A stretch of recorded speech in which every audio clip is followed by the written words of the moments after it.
Assalamualaikum warahmatullahi wabarakatuh. Bismillahirrahmanirrahim. Alhamdulillahilladzi adhaba anal hazan. Inna rabbana laghafurun syakur.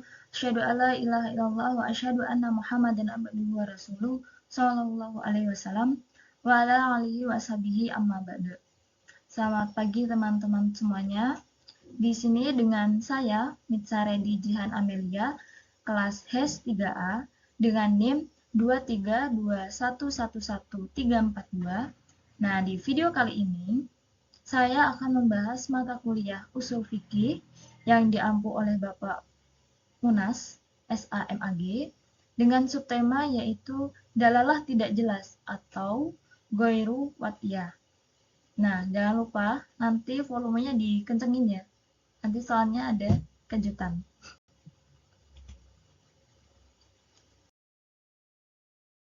Nah, di pembahasan kali ini kita akan membahas mengenai apa itu dalalah, kemudian macam-macam dalalah.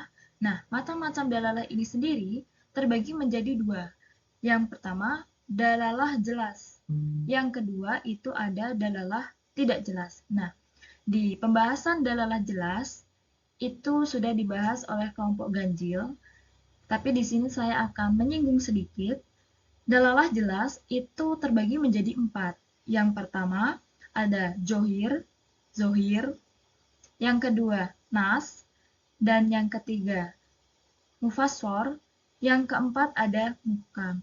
Nah, nanti lebih jelasnya bisa dicek video kelompok ganjil ya teman-teman. Nah, kemudian dalalah jelas itu terbagi menjadi 4. Yang pertama itu ada khafi, yang kedua itu ada muskil, yang ketiga ada mujmal, dan yang keempat yaitu mutasyabih.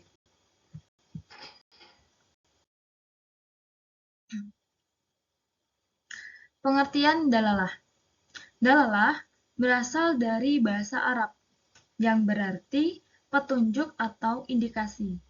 Nah, adapun dalalah tidak jelas itu merujuk pada keadaan di mana makna suatu kata atau frasa tidak dapat dipahami dengan jelas atau tegas. Atau dalalah tidak jelas mengacu pada teks atau norma hukum yang tidak memiliki penjelasan yang eksplisit, sehingga dapat menimbulkan interpretasi yang berbeda. Jika sebuah ayat atau hadis tidak memberikan rincian yang cukup, maka para ulama atau ahli hukum bisa memiliki pandangan yang berbeda tentang bagaimana menerapkan norma tersebut dalam suatu situasi tertentu. Nah, dalam arti apabila ada suatu kata atau frasa di situ tidak jelas, maka memungkinkan untuk para ulama itu memiliki pengertian atau pandangan yang berbeda mengenai ayat tersebut.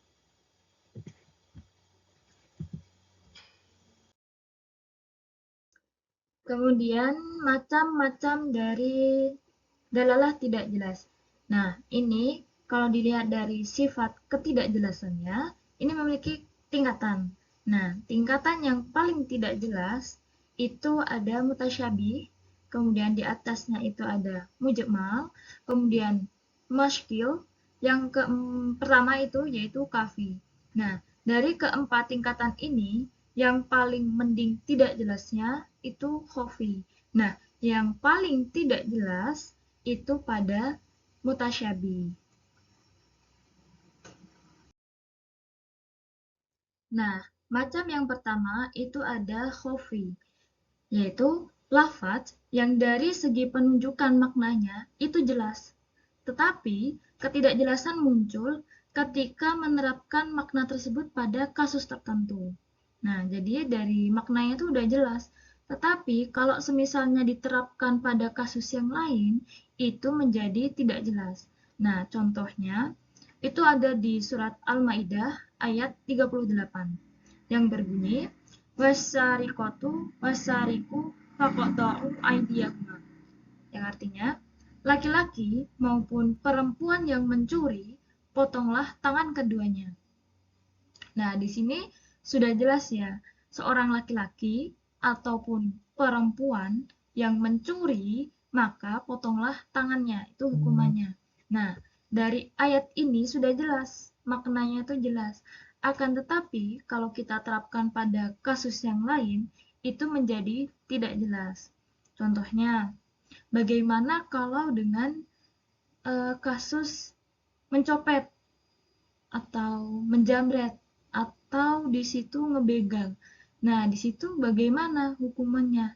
Ataukah menjamret, mencopet, membegal itu sama halnya dengan mencuri. Nah, dari ketidakjelasan kasus yang lain, ini disebut dengan khafi.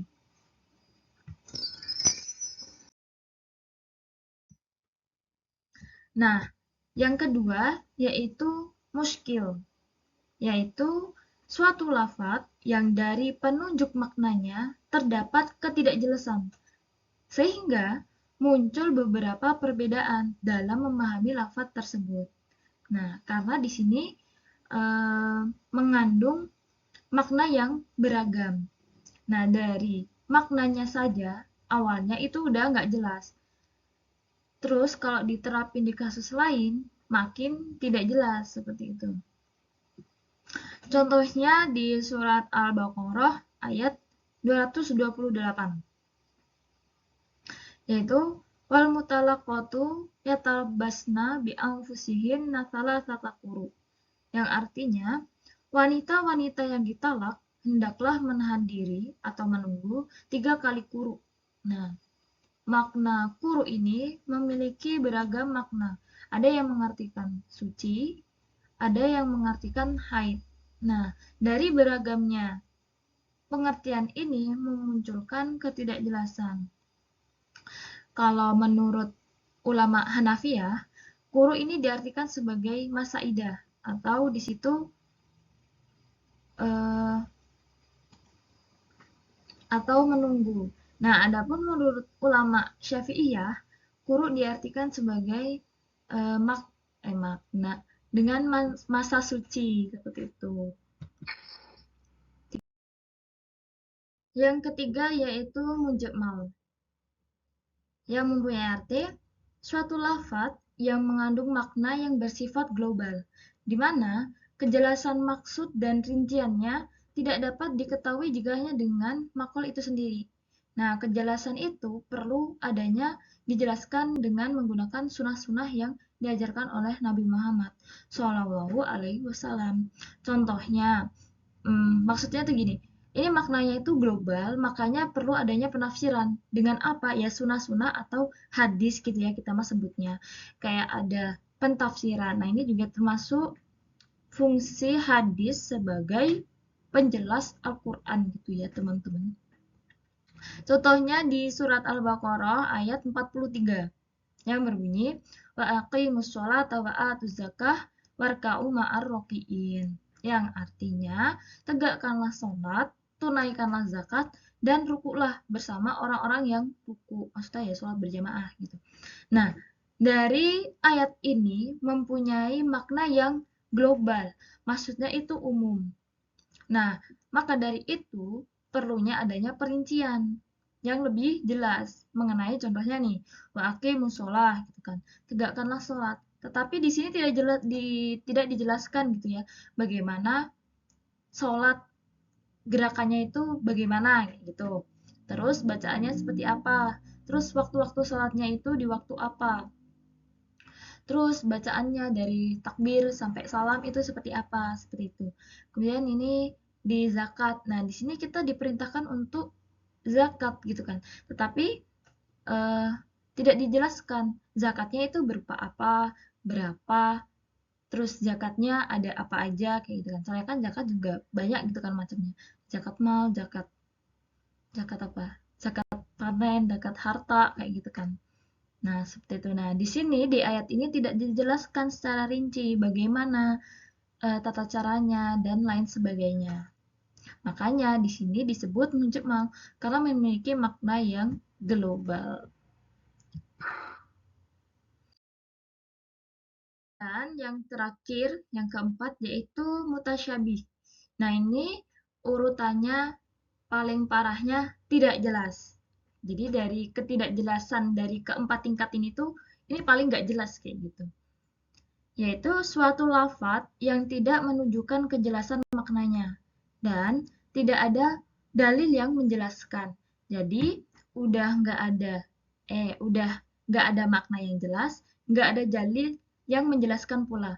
Kalau tadi yang sebelumnya, yang ketiga di mujmal itu kan maknanya nggak jelas tapi ada dalil penjelasnya. Nah, kalau ini nggak ada dalil penjelasnya. Nah, contohnya kalau di ayat Al-Quran itu di surat Al-Baqarah ayat pertama. Alif Lam Mim. Nah, di sini dari saya kecil sampai gede ini nggak ada itu artinya. Saya menjelaskan dari mendengar gitu ya dari para ustadz gitu nggak ada. Karena di sini ayat ini kalau kita sambungkan dengan Al-Imran ayat 7 yaitu wa ma ya'lamu ta'wilahu illallah. Jadi tidak ada yang mengetahui maknanya, artinya kecuali hanyalah Allah. Jadi ya Allahu a'lam gitu ya, nggak ada yang tahu. Cari di kamus pun ya nggak ada karena ya Allah pun tidak memberikan arti gitu di saat menurunkan ayat ini kepada Nabi Muhammad. Kemudian di surat Yasin ayat pertama. Nah, ini juga tidak ada yang mengetahui artinya gitu. Yang ketiga ini ada alif lam mim shot. Ini juga tidak ada artinya. Dan tidak ada pula di hadis itu menjelaskan apa arti dari ayat-ayat tersebut.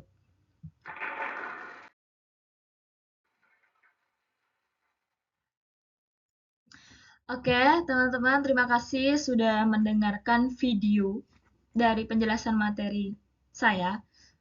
Nanti kalau kurang jelas, bisa ditanyakan langsung kepada Bapak Munas. Dan mohon maaf kalau terdapat tipe-tipe yang tidak jelas. Atau kalau misalkan mau bertanya ya boleh nanti japri ke saya ya teman-teman. Atau boleh juga komen di bawah. Mungkin sekian pemutaran materi dari saya. Apabila ada kurangnya, saya mohon maaf dan semoga ilmu-ilmu yang saya sampaikan di video kali ini bisa bermanfaat untuk teman-teman. Sekian, wassalamualaikum warahmatullahi wabarakatuh.